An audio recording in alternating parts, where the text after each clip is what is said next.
Chapter 1961. Colton had given Freya the chance. He believed that she would not disappoint him with her stubborn and unyielding personality. At this time at Tenet, when Daisy learned that Freya had won the opportunity to cooperate with a publisher, she was exhilarated. "I knew it, Freya. You're so talented, so you can definitely do it." Freya was brewing coffee. "You're really a pro when it comes to flattering me. I'll be very ashamed to come back to you if I fail." Daisy supported her chin in one hand. Failure is a stepping stone that leads to success. If you've never experienced any failure, how can you find success? Am I right? She smiled and turned to look at her. "You're right." Just as she was about to drink coffee, she suddenly felt nauseated. She placed the coffee down and dashed straight to the bathroom. She then leaned forward on the toilet bowl and threw up all the breakfast she had eaten in the morning. "Freya, are you all right?" Daisy asked worriedly outside. "The toilet." "Yes.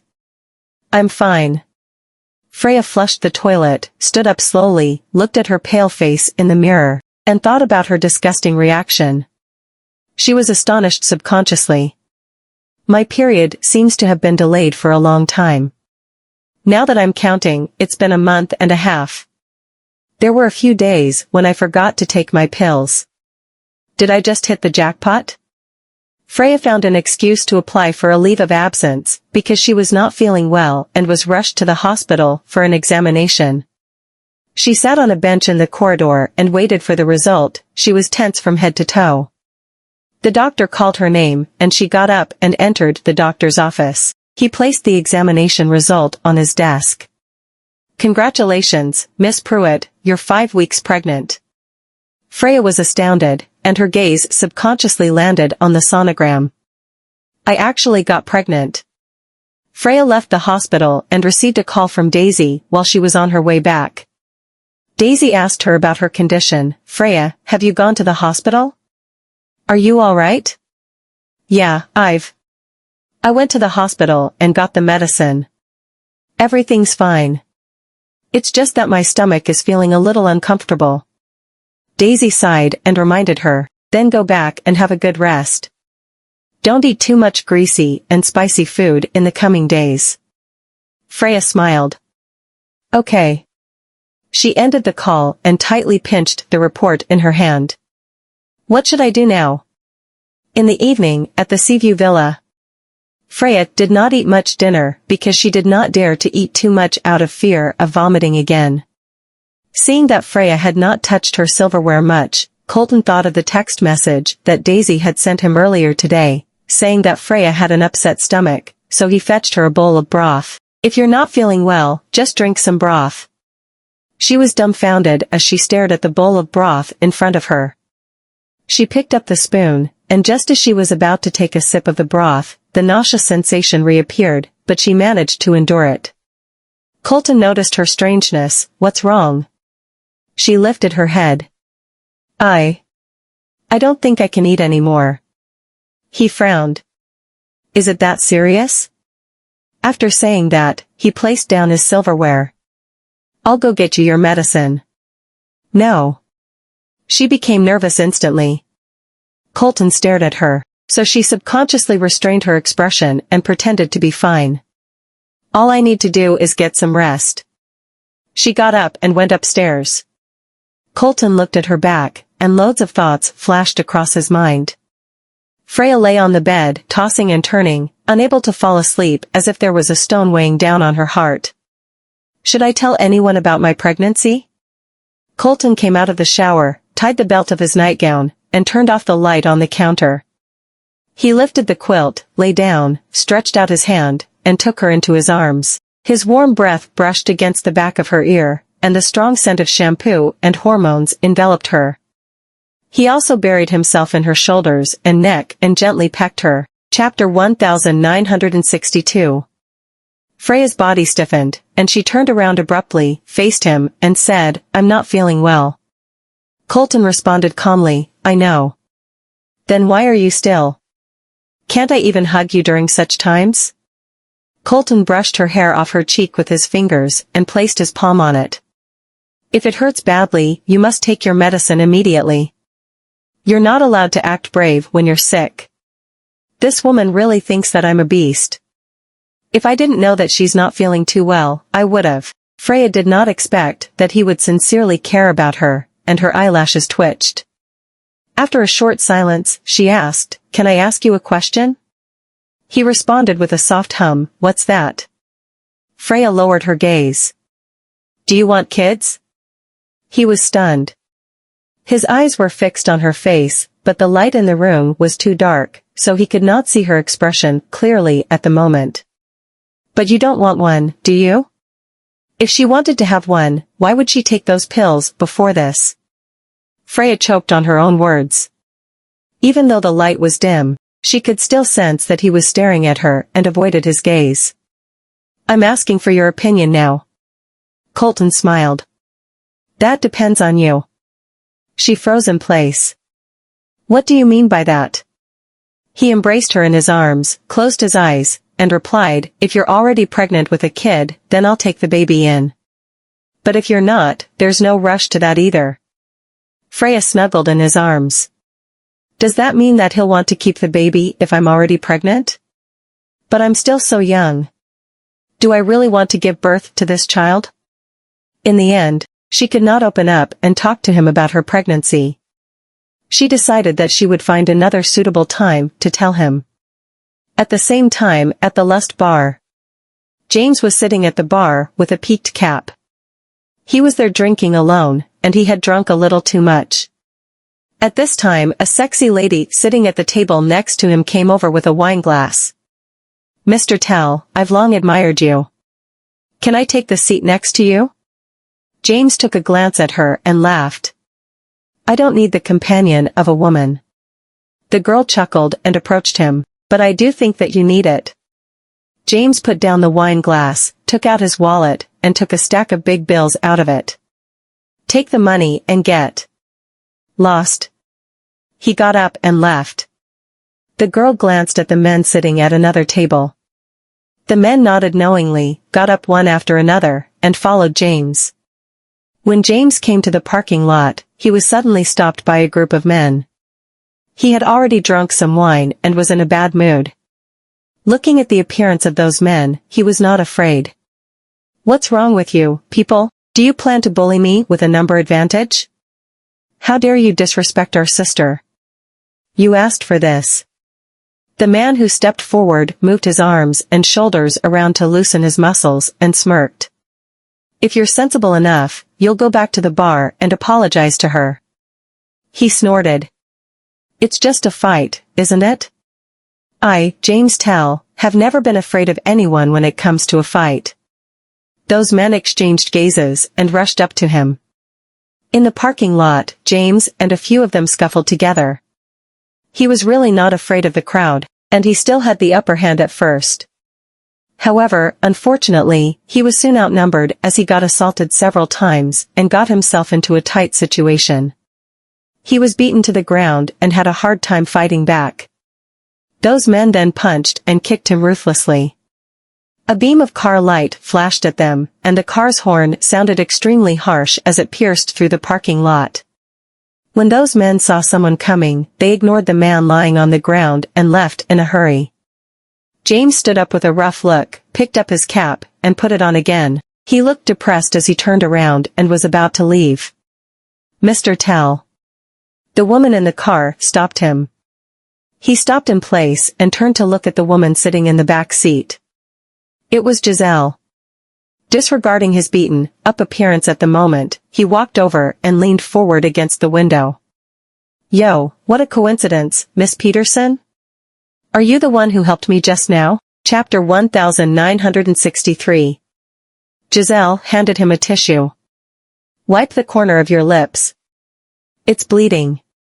He did not grab the tissue from her and only wiped the blood from the corner of his lips with his hand. "It's all right. I'm born to take a beating." After saying that, he walked toward his own car. The driver adjusted the rearview mirror and watched with a disdainful expression as James drove away. That fella doesn't even know how to show his appreciation. I really don't know how this piece of crap rose to fame in showbiz. If the young lady hadn't lent him a helping hand, he'd still be getting his ass kicked by those thugs. Giselle retracted her gaze. He's able to rise to fame, which means that he has the strength to support his career. Alright, let's go back first. The next day, at Tenet, Daisy walked past the manager's office and heard Charlie's voice. James, you're indeed a leopard that can't change its spots, aren't you? I told you not to get into a fight and cause more trouble, and there you go. You went to a bar and fought with someone else again. Charlie threw a newspaper on the table. There was a picture of James fighting with the men from the bar last night, which happened to have been captured by the paparazzi. Charlie was exasperated as he glared at James, who was sitting on the couch with bruises on his face. This is already the second time, James. Are you trying to ruin your own stardom and career? James scratched his ears. It's not that I wanted to fight. They're the ones who started it. I'll be beaten too, even if I don't fight back. Charlie scoffed angrily. What were you doing at the bar when you didn't have to be there? Everything would still be fine if you hadn't gone to the bar, wouldn't it? James stood up. Okay, I'll handle this matter myself. Charlie snorted. You'd better be. Don't you dare come back to me if you can't resolve this matter? James opened the door and just so happened to see Daisy standing at the door. In the lounge, Daisy helped James to apply all the bandages, and James hissed. Geez, be gentle. Are you trying to kill me? Daisy rolled her eyes. Don't you know how to get one of those bodyguards that you have to follow you around when you go to a place like a bar? How did it feel getting your butt kicked? He hissed again. I'm not as squeamish as you women. Why would I need to bring a bodyguard along? Daisy finished wiping the ointment for him, and she could see that he was trying to act bravely and preserve his street credit. Okay, take good care of your face. You still need to rely on that face of yours to keep yourself in the industry, so don't ruin it. James pouted, said nothing, and looked around. Why haven't I seen Freya today? Daisy replied, she's not feeling well, so she's resting today. What happened to her? Daisy glanced at him. Instead of caring about her, take better care of yourself. This fella has been beaten to a pulp, yet he's still in the mood to worry about others. Daisy received a call at this time. It was from the producing company. She walked to the side to answer the call. And after the other party said something to her, she was astonished for half a second. What do you mean by me having to change roles? I'm sorry, Miss Vanderbilt. This is because the investor has decided on getting another actor to play the role of Nancy Hanks, and they've claimed that if she doesn't get to play that specific role, they won't invest in the production of this drama. Miss Vanderbilt, would you consider a change of role? Daisy remained silent. Being replaced as an actress in a project because of the investor's designation is a normal scenario in showbiz, but this role is what I want to play the most. After a long while, she responded, if you want me to give up on this role, then I might as well let go of the project. Daisy did not wait for the other party to say anything and hung up the call. James looked at her and teased her. Someone actually snatched her role? The daughter of the Goldmans has actually been robbed of her role. She folded her arms. Isn't this a normal thing to encounter? It's a normal thing to see, but it's not normal when you're the victim. James grinned. Why don't you get your father to invest in the project? If that's the case, you'll be able to play whichever role that you want, won't you? Chapter 1964. If Mr. Goldman were to invest in the project, would the investor still get to act so arrogantly? When it comes to the power of capitalism, who would be able to compare themselves to Mr. Goldman? I don't want to rely on my family. Daisy snorted softly. Besides, no one can play Nancy perfectly except me. James was surprised. How are you so confident? She turned her head. Because no one knows her better than I do. As an actor, one must thoroughly understand a role to integrate oneself with the role better. In addition, The setting of the original novel was based on Freya's framework. Daisy had already read Freya's original manuscript. Nancy Hanks, the knockoff version of the character, Tana Ibarra, was somewhat Freya's own portrayal. Tana was a daughter of a once noble family. Her mother was an illegitimate daughter, and she had an elder brother who would use her to his benefit. Her mother abused her since she was a child. She had learned to survive by looking over her shoulders at others and understanding the ways of life, so she had a very delicate mind. She was originally not noticed by anyone, but because of her relationship with all the deceased of the serial murder case, she became a figure of attention. Tana lived under the shade of the darkness in her heart. In the eyes of others, she was psychologically distorted, but in her own world, she sought redemption and wanted to be noticed and cared for. And whether Tana was the murderer or not, Freya did not explain that in the novel.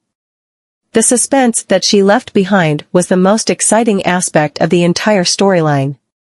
At the same time, at the producing company, when the director heard the news from the investor, he was so infuriated that he slammed the script on the table. If Daisy Vanderbilt isn't allowed to play the role of Nancy Hanks, then I won't do this.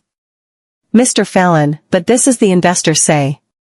Director Fallon knocked on the table with his knuckle and complained with a serious tone, what do they know for them to make such a call? Do they want a girl group idol who's never acted in any play to play the role of Nancy Hanks?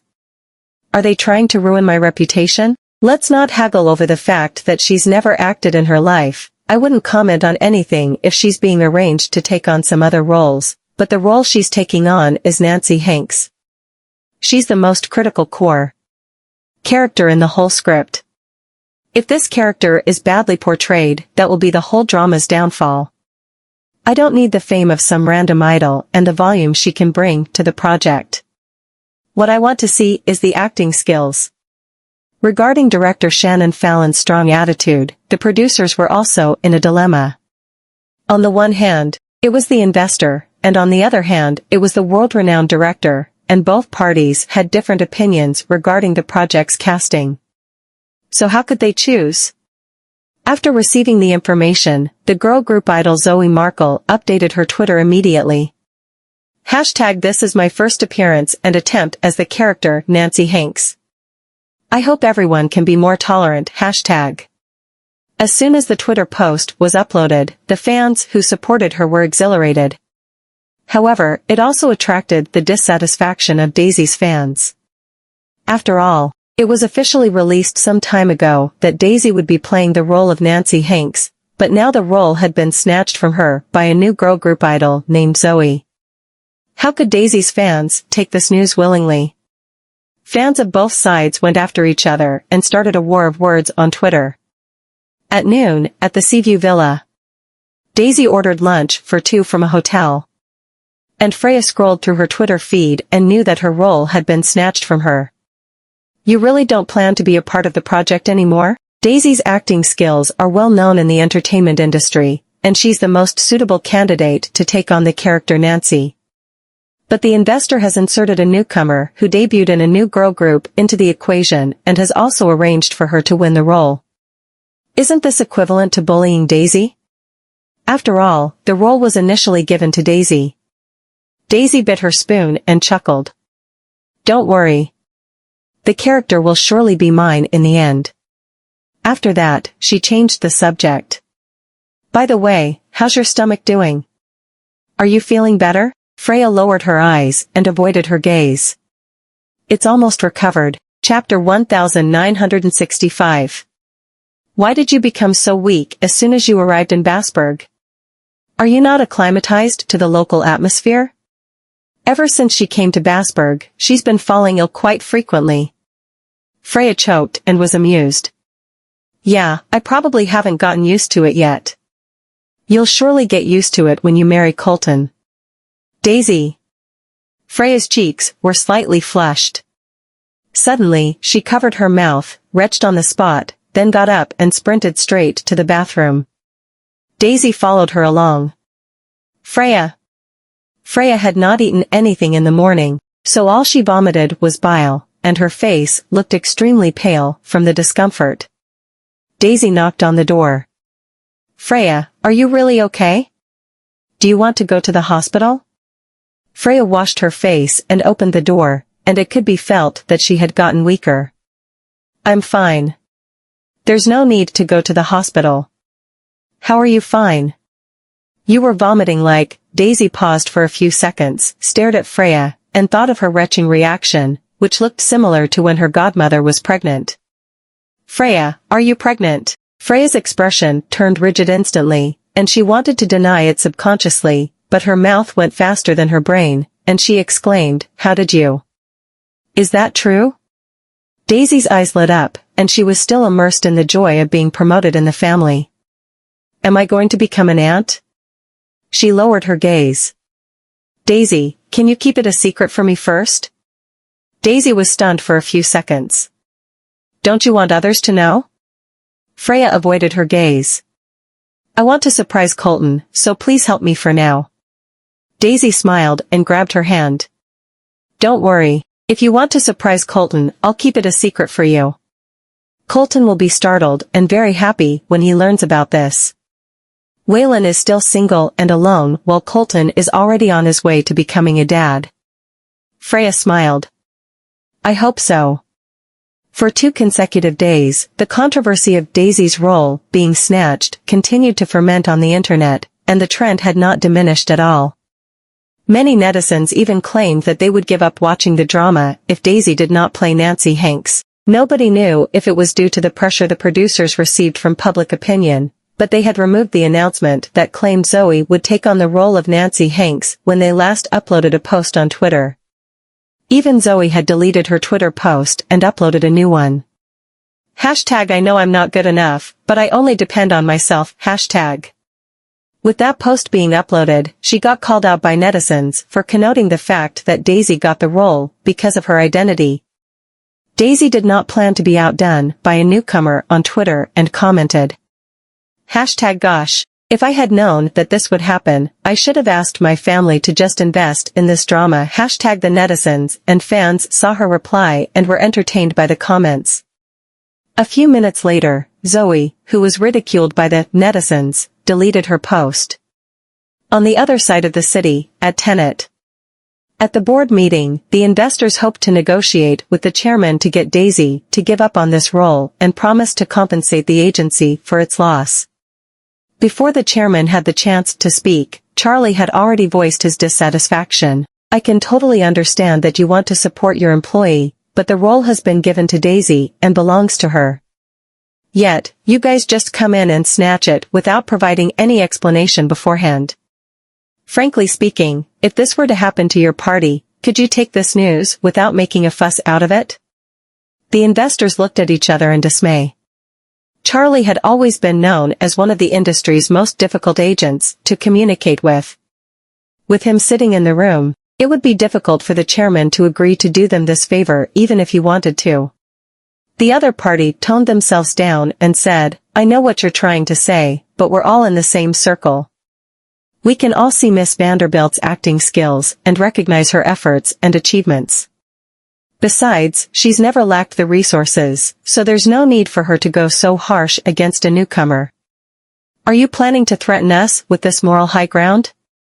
Charlie threw the document on the table, and his attitude was disdainful. Must Daisy take a step backward whenever she's asked to make way for a newcomer only because she's been crowned the best actress? Has anyone not made ways for you in your little game of vanity? Chapter 1966. The investors didn't look happy. The chairman raised his hand to cut things off. Enough, there's no need to argue. Everyone looked toward him while he slowly spoke. Since a decision can't be made, let's let the netizens vote for it and make it fair. Between Zoe and Daisy, whoever gets the higher vote will get the role. Charlie nodded. I agree. The investors looked at each other. Even if they didn't agree with that, they could only compromise. Charlie returned to his office and told Daisy about the voting. Daisy smiled after she heard that. Letting the netizens vote sounds fair. Charlie glared at her. Aren't you worried that she will get more votes? Daisy crossed her arms. I work with you. Why wouldn't I be confident? Charlie laughed. You're right. Daisy left the office and went to the studio floor. When she walked out of the elevator, she looked up and saw Nole standing in front of a poster, waiting for her. She smiled and quietly approached. Daisy stretched out her arms to cover her eyes and said in a deep voice, "Guess who?" Nole heard her shuffling. That was such a terrible cover-up. He smiled and grabbed her wrists. My wife. Daisy pulled her hands back. How could you get that so quickly? Nole turned around, pulled her into his arms, raised her chin, and pressed his finger on her lips. Who else would do that to me? Daisy was stuck in his embrace, but looked away. Why are you here? Nole pushed the hair away from her face and flicked her forehead. I heard that my silly wife's role was stolen by someone else, so I came to check. Daisy moved his hand away. Do you think it's so easy to take a role away from me? He smiled while his eyes were fixed on her cherry lips. That's true. Nobody is good enough in Basburg. You're just saying that. His smile widened. Don't you like that? He then tapped the tip of her nose. That's all I know. Daisy was going to say something when his phone rang. Nole took out his phone and saw that it was Edison calling. He picked it up in front of her. Yes? Edison said something that made him frown. All right. After he ended his call, Daisy said, Go work. Nole hugged her and kissed the corner of her eyes. I'll see you tonight. Edison parked the car in Tenet's garage and turned around when Nole got in. Sir, we found Donald. Nole loosened his tie and squinted. Where is he? East Islands. Nole was quiet for a long while. He really knows where to hide. Edison replied, Definitely. The East Islands are one of the standalone islands in the eastern part of the continent of Eurasia, and they belong to the underground gangs of Eastern Aura. The East Islands were situated in the seas between Staslo and Yaramur. There was a standalone island, and it was called the Club on the Sea. Big casinos, entertainment establishments, and transactions were not illegal on the East Islands. Since they weren't under the jurisdiction of either country, the underground gang took over and even the Metropolis or the Skull Club had no power there. There were two major powers in the Club on the Sea, Chapter 1967. One of them was the Godfather who controlled the entire underground scene of Aura, Fabio Puzo, and the other was the biggest crime boss in East Eurasia, Sunny Southern. Nole rested his head on his hand and leaned against the window. If he can hide there, he must have some help. Edison remembered something. By the way, Mrs. Pruitt is here. Nole looked out the window. I knew my aunt wouldn't just let things rest. Tell Colton about this. He should protect his woman. At the hospital, Freya threw up so much that she went to the doctor to get some medication. When she got the medication, a call came through. The name of the caller made her frown. She never contacted her father, so a discomfort crawled up her skin. She picked up, and her father anxiously asked, Faye, have you seen your mother? Freya froze on the spot. What did you say? Brandon said, after your mom found out that you were with young Mr. Goldman, she left home without telling me. She must have come to Zlokova to see you. Freya's face froze while she grasped her phone tightly. She is in Zlokova? It had been 3 years. She had assumed that if she left Yaramur, she would be able to leave all the sadness and trauma left by her mother behind. However, she never thought that her mother would come to Zlokova. Faye, be careful. He suddenly reminded her. Your mother isn't in her best mental state. After your brother's passing, she completely lost her mind. I'm worried that she might do something extreme. I'm sorry, Faye, I'm too weak and never protected you. I really hope that you can have a good life, so no matter what your mother does, you have to be very careful. He then hung up. Freya stood there feeling confused. Miss Pruitt, your medication. The nurse's voice drew her back. she took it and left quickly. After hailing a cab, she got a call from Tenet, and they said that a woman who claimed to be her mother was there with a child. Meanwhile, at Black Gold, Daisy went to the executive offices, through the elevator. The secretary saw her and smiled. "Miss Vanderbilt, are you here to see Mr. Goldman?" After the staff saw her, they were very excited and took out their phones to take pictures. She was the winner of the Best Actress award, Mr. Goldman's sister. Working at Black Gold allowed them to see them, which was a huge benefit. "I brought food here. Is he busy?" The secretary smiled and said, "I'll inform him." She smiled sweetly. "Thanks." After the secretary called into the office, she said, "You can go in now." Daisy went in with some pastries and saw Leonardo with Colton. Leonardo nodded. "Miss Vanderbilt." She waved her hand, and he left. Colton raised his eyebrows and looked at the pastries in her hands. "You still remember me?" "Of course, I do." Daisy walked to his desk and left the food on it. "How could I forget you and Waylon?" Chapter 1968. Colton smirked and leaned back in his seat. "Did you come to ask for help after your role was taken?" She paused, then looked up. "Who said that? Do you think I need your help?" He squinted. "Then why are you here? Just to bring pastries and visit me?" Ever since she joined the entertainment industry, she rarely visited Black Gold. It was suspicious that she suddenly showed up. Daisy smiled widely. "I'm just here to congratulate you." "Aren't you happy?" Colton frowned. "What about?"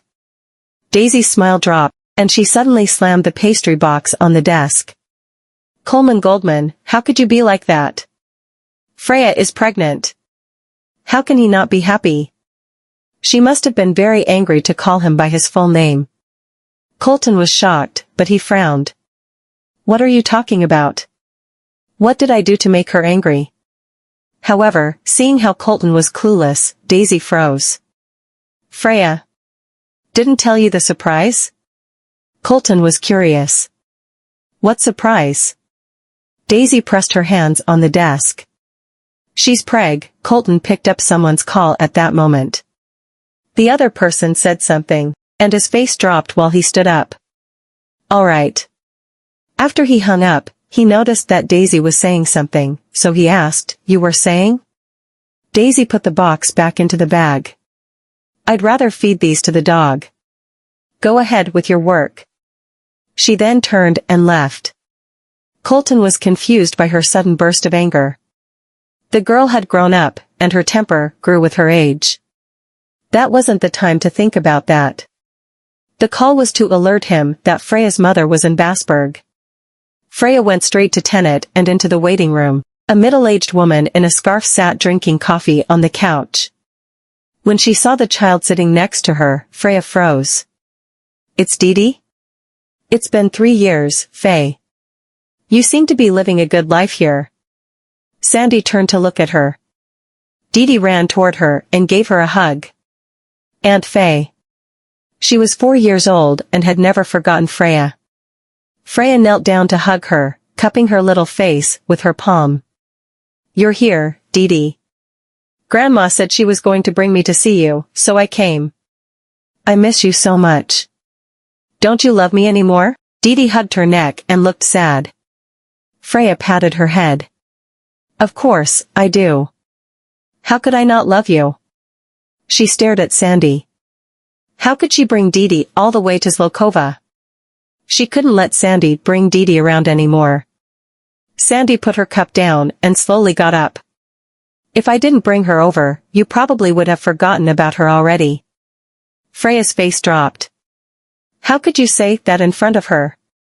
Didi was still a child and was easily influenced. Sandy was her grandmother, and Didi was the child of her favorite son. How could she manipulate her like that? She smirked. "Was I wrong? Faye, when you agreed to take care of this child? She's already your daughter by name." Chapter 1969. Freya noticed Didi was shuddering in her arms. She bit her lip and stood up. Mom, I think you're the one who neglected her. I've always been the one who cared for her since she was a baby. You, an elder and her grandmother, how could you say any of that? Sandy walked over, raised her hand, and slapped her on her face. Her face turned, and there was a deep palm print on it. Dee started crying. Grandma. Please don't hit Aunt Faye. Sandy shoved her away, and Dee stopped crying after falling to the floor. Freya ignored the pain on her face and helped Dee up. Her eyes were cold. Mom, you shouldn't treat her that way. She's the child of your son. Sandy smirked. What's the point of a daughter? She'll end up just like you. That made Freya freeze on the spot. Her mother hated her since she was a child just because she was a girl? Sandy glared at Dee, who was shaking, then at Freya. Do the Goldmans know of this kid's existence? Freya didn't answer. Sandy walked over and stopped in front of her. I guess not. You would admit that this child was yours in the past, but I'm sure you wouldn't do that to the Goldmans. Would you do that in front of Dee, though? Sandy's words were venomous. She was evidently trying to use Dee's lack of parental love to anger her. Freya had been taking care of Dee and doing all that she could. Outsiders didn't know that she was the child of Ken and her sister-in-law, and Dee never saw either of her parents. To Dee, Freya was her mother. How would Dee feel if Freya insisted on cutting ties with her? Freya held her fists. What are you trying to do? Sandy sounded arrogant. Since you're now associated with the Goldmans and are now young Mrs. Goldman, you might be useful. Your mother is here now, so are you not going to bring me to meet my in-laws? The air in the room froze and became heavy. There was no sound other than Dee's sniffling. Freya took a deep breath and swallowed her hatred. I'm not married to Colton yet, so I won't be able to decide that. Sandy looked unfriendly. Are you trying to brush me off? Young Mr. Goldman has made your relationship public. Are you trying to lie to me? Humph. I know that you will cut ties with us once you turn your life around. You're pretending that you don't know your mother now. Freya was going to say something, but her stomach lurched. Sandy thought that she was ignoring her, so she grabbed her by her hair. Freya Pruitt, as long as I'm still your mother, you'll never get rid of me. She was immediately covered in vomit after that. Sandy looked at her pants and shoes, which were covered in dirty fluids, and her face immediately changed. She pushed Freya away and barked, You bitch, how could you? Freya, who was pushed away, lost her balance, but right when she was falling backward, someone immediately held her. Freya was stunned when she looked at this familiar face. Colton hugged Freya and looked at Sandy with cold eyes. You expect her to love you when you treat her like this? Sandy's face dropped, and she ignored the filth. You're my son-in-law? I'm sorry that you have to see that. You have no right to call me that. Chapter 1970. Colton carried Freya in his arms and was going to leave when Sandy blocked him. As long as she's my daughter, our relationship will not change. Mr. Goldman, you can't deny that. Colton smirked and looked at her coldly. Don't be too confident about that. You don't get to decide if we accept you. He then walked away with Freya in his arms. Sandy glared at them as they walked away. She then looked toward Dee, who had her head low and didn't speak because she was very much afraid of her. She walked forward and pinched her cheeks. You better behave if you want to spend time with her. Get it? Dee didn't dare say that it hurt but just nodded in fear. Meanwhile, Colton carried Freya all the way to the car. He saw how pale and uncomfortable she looked, so he asked Leonardo to drive her to the hospital. Freya immediately stopped him. Not the hospital. Colton held her chin and looked at her pale face. How could we not go to the hospital when you look like that? The air freshener in the car made Freya cover her mouth, turn around to open the door, and throw up. Colton patted her back lightly while holding her hair up, then gnashed his teeth. What did you eat that made you throw up so badly? Leonardo saw her reaction, thought of something, and covered his mouth. Sir, she's throwing up badly. Do you think that she's pregnant? Colton froze, then turned to face him. What? He then turned back to Freya, who was still throwing up, and remembered what Daisy was about to say to him in his office. He grabbed Freya by her shoulder and turned her around. Freya, are you pregnant? Freya covered her face and avoided his eyes. She didn't say anything, so it was an admission. Colton immediately asked Leonardo to drive to the hospital. She stopped him again. I've been to the hospital. I'll be better after I take the medication. He sounded anxious and loud. So you're pregnant, right? Freya pushed him away. I didn't want it to happen, but it did. He was stunned when she said she didn't want it to happen. In the next instant, he chuckled. What do you mean? Do you not want to have a baby? She opened her mouth. I didn't. Colton grabbed her shoulder tightly. Freya, did you hide your pregnancy because you didn't want the baby? Freya shook her head and wanted to say something, but she felt nauseated, as if speaking would make her throw up. Colton held her tightly in his arms and yelled at Leonardo. Don't just sit there. Drive. Back to the Seaview Villa. Leonardo snapped back and immediately drove. Once they got back, Colton carried her back to the room, poured her a glass of warm water, took out the vitamins in her bag, and fed one to her. She took it and washed it down with gulps of water. After a few minutes, she stopped feeling nauseated. Colton was going to get up and leave when she grabbed onto his jacket. Don't go. That was the first time she ever asked him to stay. Colton was moved. He couldn't just leave her, no matter how angry he was. He sat down at the edge of the bed and tucked her in. I'll stay. The warm light shone on his hair and shadowed half of his face. The suit made him look cold and arrogant. He was high on top and was far from everyone.